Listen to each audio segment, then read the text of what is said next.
A ghost rising from the Atlantic, May 9, 1941, 300 miles south of Iceland. The North Atlantic swells in 15-foot rollers beneath a grey sky that seems to press down on the sea itself. Sub-Lieutenant David Balm stands on the deck of HMS Bulldog, a British destroyer vibrating with the hum of her turbines, watching something impossible unfold before his eyes. A German U-boat, U-110, wallows on the surface, her conning tower scarred black from depth-charge explosions, diesel smoke trailing from ruptured vents. She should have sunk. Every instinct of submarine warfare demands she go down with her secrets. But she floats there abandoned, a steel corpse that refuses to die. Commander Joe Baker Cresswell gives the order Balm has been dreading. Get over there and see what you can find. Documents, charts, wireless settings, anything. The 20-year-old officer swallows hard. German submarines carry scuttling charges designed to blow the hull open if capture seems imminent. Every second U-110 stays afloat is borrowed time. Balm climbs down into the whaler, his boarding party of 8 men, pale-faced and silent, and they row across water slick with fuel oil. The smell hits them first. Cordite, diesel, and something else. Fear, maybe, or death held at bay by luck alone. The ladder up U-110's hull is slippery. Balm holsters his pistol to grip the rungs with both hands, knowing that if any German submariner remained below, hiding in the darkness, he'd be shot before he could draw. 3 ladders down into the control room. The emergency lighting casts everything in red. Water sloshes around his boots. The depth charges have shattered gauges and cracked pipes, and the whole boat groans with structural damage. But she hasn't flooded. Not yet. Balm signals his men forward, and they begin to search. In the radio room, something catches telegraphist Alan Marchant's eye. A strange machine bolted to a desk, about the size of a typewriter, but infinitely more complex. Wooden rotors, electrical connections, a plug board with cables, books stacked nearby with columns of letters that make no sense. Marchant doesn't know what it is, but it looks important. It looks official. He hefts the 26-pound machine and carries it topside. Behind him, the boarding party strips U-110 of everything: code books, signal instructions, grid charts of the Atlantic, even the captain's personal logbook. For 6 hours they work, hauling material up through the conning tower while the submarine settles lower in the water, groaning, threatening to take them all down with her. When Bulldog finally takes U-110 in tow towards Scapa Flow, the German boat gives up her fight. She slips beneath the surface with a hiss of escaping air, taking her scuttling charges with her, unexploded. The secret of her capture sinks with her. German Naval Command will list U-110 as lost with all hands, never suspecting that Allied sailors walked her corridors and stole the most closely guarded secret of the Kriegsmarine. In Balm's sea bag, wrapped in oilcloth, an Enigma cipher machine begins a journey that will change the course of the war. The impenetrable cipher. You need to understand what that machine represented. Since 1939, German military communications had been encrypted using Enigma, an electromechanical cipher device that scrambled messages into gibberish. Each keystroke sent electrical current through a series of rotating wheels or rotors that substituted one letter for another. But unlike simple substitution ciphers, Enigma's rotors advanced with each letter, creating a constantly shifting encryption key. Press A 3 times and you might get Q, F, and M. The permutations were astronomical, 158 quintillion possible settings for the German Navy's version. Before the war, Poland's Cipher Bureau had made the first cracks in Enigma's armor. Polish mathematicians, Marian Rejewski, Jerzy Różycki, Henryk Zygalski, had reconstructed the machine's wiring through mathematical analysis and intelligence gathering. In July 1939, with German tanks massing on their border, the Poles handed their work to British and French intelligence in a desperate bid to arm the Allies with their discoveries. It was a gift beyond measure, but it was also incomplete. When war erupted in September 1939, Germany immediately enhanced Enigma's security. They changed code settings daily. They added new rotors to naval versions. They introduced new message procedures. Every morning at midnight, U-boat radio operators across the Atlantic turned their rotor wheels to new positions dictated by codebooks, and the cipher would reset, an impenetrable wall rebuilt every 24 hours. British cryptanalysts at the Government Code and Cipher School found themselves staring at encrypted intercepts they could capture but not read. German U-boats prowled the Atlantic shipping lanes, coordinating Wolfpack attacks through radio messages that Allied intelligence could hear but not understand.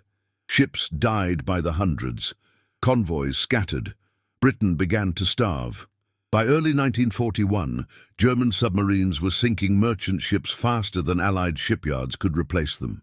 Admiral Karl Dönitz, commander of U-boat operations, Befehlshaber der Unterseeboote or BDU, had perfected tactics that turned the Atlantic into a killing field.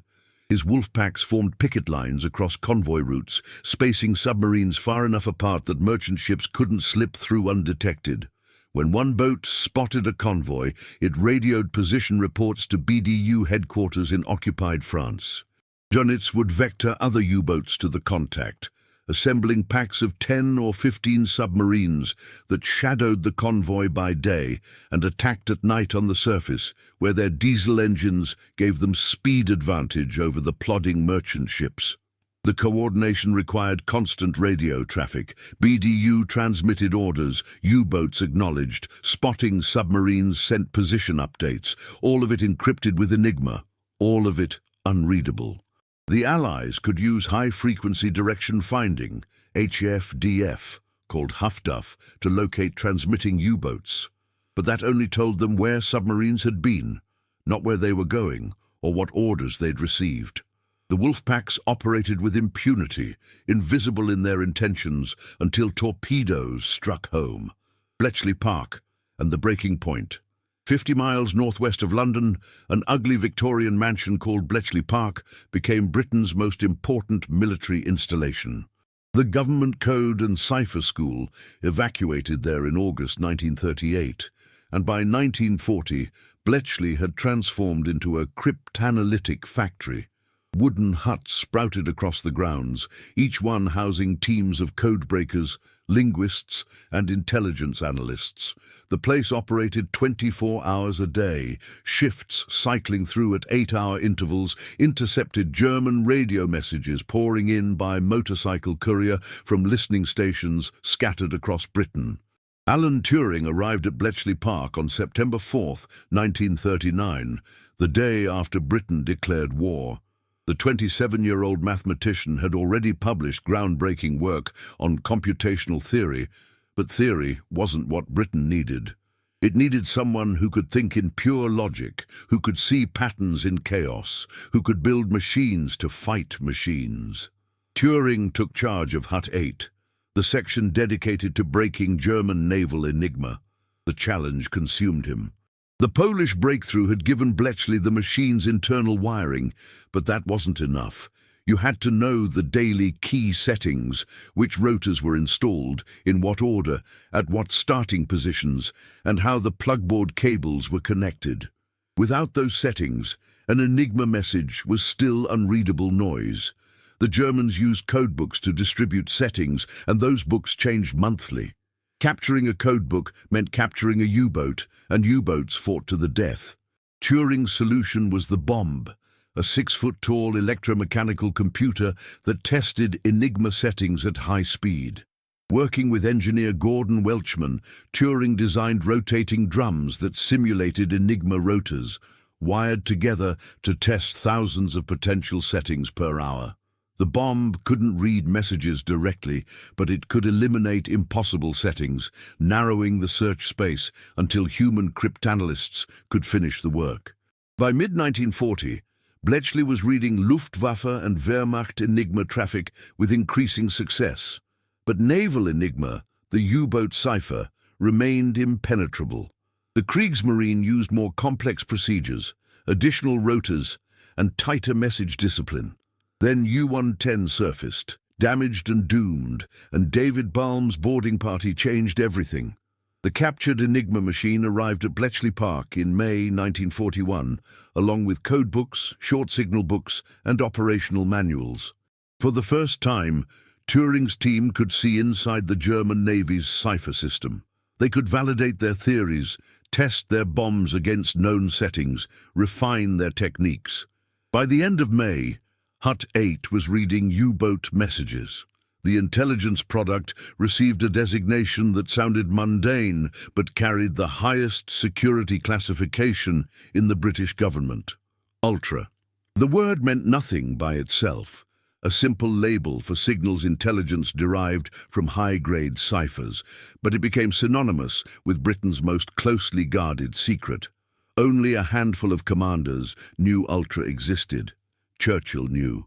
The Admiralty's Operational Intelligence Centre knew. Convoy routing authorities knew, in limited fashion.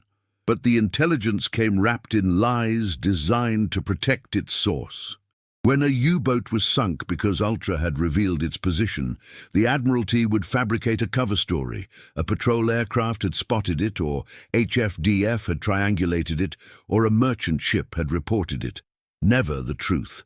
Never the code. The Wolfpack hunts. To understand Ultra's impact, you need to see the battle from the other side. Step into the operations room at BDU headquarters in Conneuvel, France, where Admiral Karl Dönitz orchestrates his undersea war with fanatical precision. The walls are covered with Atlantic charts, marked with colored pins. Each one a U-boat, each cluster a forming Wolfpack. Radio messages clatter in from submarines across the ocean, decoded instantly by staff officers with Enigma machines identical to those aboard the boats. Position reports, fuel status, torpedo inventory, contact reports. Dönitz commands with micromanagement that other services would find suffocating. He doesn't trust his captains to operate independently. He vectors them like chess pieces, repositioning patrol lines based on intelligence about Allied convoy routes. And that intelligence is devastatingly good. The Beobachtungsdienst, B-Dienst, German Naval Intelligence's cryptologic section, has broken British Naval Cipher number 3, the convoy cipher. They're reading Allied convoy routing messages almost in real time. They know when convoys depart, what routes they'll follow, and how many escorts screen them. Dönitz uses this intelligence to position his Wolfpacks directly across convoy paths, maximizing the chance of contact. October 1942. Convoy SC-104 departs Sydney, Nova Scotia, bound for Liverpool. 35 merchant ships hauling fuel, steel and food to a Britain slowly strangling under blockade. The convoy's course is transmitted in Naval Cipher number 3. B-Dienst decrypts it within hours. Dönitz orders the Wotan Group, 15 U-boats strung across the North Atlantic in a picket line 600 miles long, to intercept. On October 11th, U-258 spots SC-104 and transmits the sighting report. BDU headquarters orders the pack to close. Through the night, submarines converge from east and west, diesel engines driving them at 17 knots across heavy seas. By October 12th, 3 boats have made contact. They attack after sunset, torpedoes streaking through black water, explosions lighting the horizon.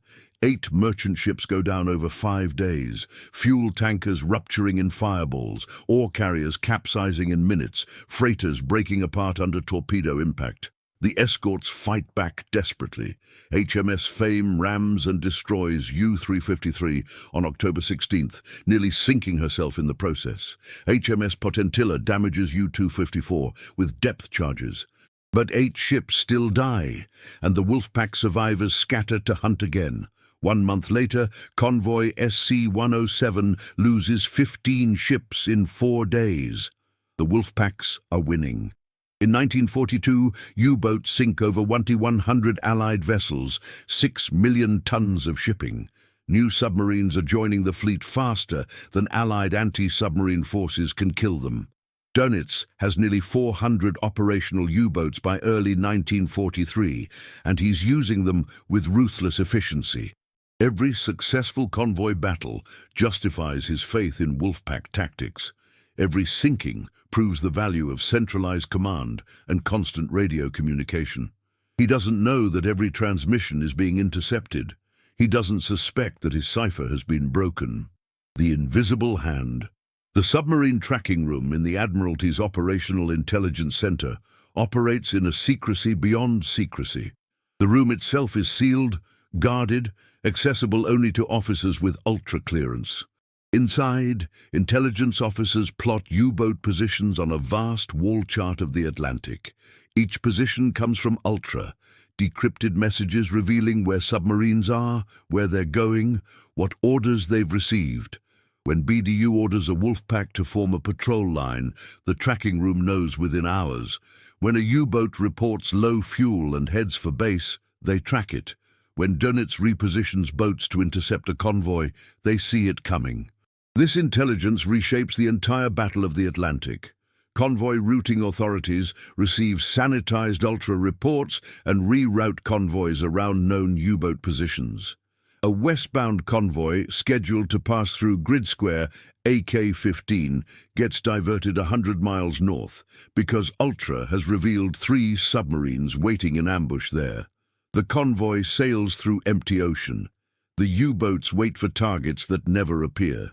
Dönitz wonders why his intelligence seems suddenly unreliable, why convoys are missing patrol lines that should intercept them. In June 1943, Ultra intercepts messages from BDU ordering 17 U-boats to form a patrol line by June 1st, targeting convoys on the US-Gibraltar route. The Admiralty diverts every threatened convoy. For the entire month of June, not a single convoy makes contact with that Wolfpack. 17 submarines drift in formation across empty sea lanes, burning fuel, seeing nothing. Dönitz can't understand it. He orders an investigation into whether Enigma has been compromised. His staff reviews the cipher's security, testing its vulnerability to cryptanalysis, and concludes it's impossible to break. They blame bad luck, or Allied radar, or some unknown new detection technology. Never the code. The code is secure. The code is unbreakable, but Ultra isn't just defensive. By 1943, long-range aircraft are flying anti-submarine patrols from bases in Iceland, Britain, Canada, and the Azores. Small escort carriers sail with convoys, launching aircraft that can hunt submarines by day, and Ultra tells them where to look. When a U-boat transmits position reports to BDU, code breakers at Bletchley decrypt the message and calculate the submarine's location. Hunter-killer groups, destroyers, frigates and aircraft, vector to intercept. The U-boat crew thinks they're safe, hundreds of miles from any convoy, unaware that their own radio transmission has painted a target on their hull. Black May and the Turning Point. May 1943 earns its title in blood. For the U-boat force, it becomes Schwarzer Mai, Black May, a month when the Atlantic turns from hunting ground to graveyard. 41 German submarines are sunk in 31 days, a casualty rate unsustainable for any military force. Admiral Dönitz, who has sent his men into battle with confidence bordering on certainty, watches his fleet die in real time. The convergence of factors is devastating. Allied shipyards are launching new destroyers, and escort carriers faster than Germany can build U-boats to replace losses. Long-range B-24 Liberator bombers close the air gap, the mid-Atlantic region beyond land-based aircraft range, where U-boats once operated freely.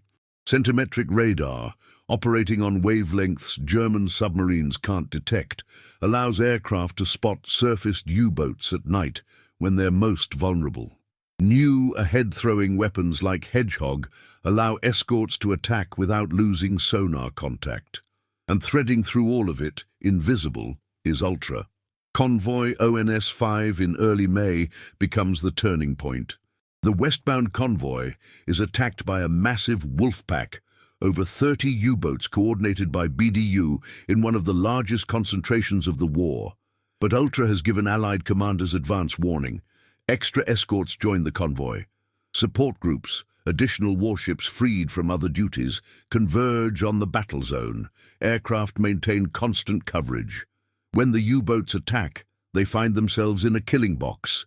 5 U-boats are sunk in 3 days. Only 13 merchant ships are lost, a ratio that would have been unthinkable a year earlier. On May 24, 1943, Dönitz makes the most painful decision of his career. He orders all U-boats to withdraw from the North Atlantic convoy routes. The admission of defeat is carefully worded in operational language, a temporary withdrawal, a pause to re-evaluate tactics, but it marks the end of the Wolfpack era. German submarines will continue fighting until May 1945, sinking ships and dying in increasingly desperate operations, but they will never again threaten Britain's Atlantic lifeline. Dönitz never knows why he lost. He suspects radar. He suspects superior Allied aircraft numbers. He suspects bad luck compounded by good Allied seamanship. He investigates Enigma security repeatedly and each time concludes the cipher is safe. The possibility that thousands of his messages have been read, that every operational plan has been compromised, that his own command structure's reliance on radio communication has killed his submarines, this possibility never fully penetrates his certainty. After the war, learning the truth about Ultra will devastate him more than Germany's surrender. The weight of silence. Ultra's final accounting is written in ships that sailed safely and lives that continued. Historians estimate that Enigma decryption shortened the European war by 2 years, possibly more.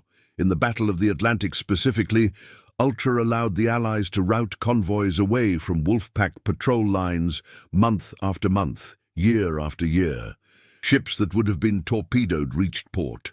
Sailors who would have drowned in burning oil survived to fight another day. Britain did not starve. The supply line to the Soviet Union through Murmansk remained viable. The build-up for D-Day proceeded without critical shortages. The human cost of maintaining Ultra's secrecy was immense. There were convoys the Admiralty couldn't reroute without revealing that they had foreknowledge of U-boat positions. There were cities, like Coventry, that may have endured German bombing raids because warning them would have exposed that Britain was reading Luftwaffe operational orders. These decisions, made in sealed rooms by men who carried the weight of terrible knowledge, never received public acknowledgement. The codebreakers at Bletchley Park returned to civilian life in 1945, forbidden from discussing their war work. They took jobs, raised families, and stayed silent for 30 years while the world credited Allied victory to courage, industrial capacity, and military genius. All true, but incomplete. Alan Turing never received public recognition in his lifetime. He continued cryptanalytic work after the war, pioneering computer science and artificial intelligence, but he remained bound by the Official Secrets Act. When he died in 1954, under circumstances still debated, the obituaries couldn't mention his greatest achievement. David Baum, who had climbed into U-110 expecting to die and instead captured the key to Germany's naval cipher, lived quietly until 2016, his heroism classified for decades. The full story of Ultra didn't emerge until the 1970s, when the British government began declassifying wartime intelligence records. By then, many of the codebreakers had died, their contributions unknown even to their families. The secrecy that protected Ultra during the war continued long after, a testament to how seriously Britain guarded the secret that won the Atlantic. You stand now with the knowledge they couldn't share. That simple word, Ultra, represents the intersection of mathematics, courage, industrial espionage, and strategic deception. It represents Polish mathematicians who gave their work to allies knowing their country was doomed. British cryptanalysts who worked 3-shift rotations in unheated huts, breaking codes that saved ships they would never see. A young officer who boarded an enemy submarine against every instinct of self-preservation. And an admiral who sent his men to die fighting an enemy who could read his every order, yet never broke the cipher that killed them. The machines are gone now, destroyed or locked in museums.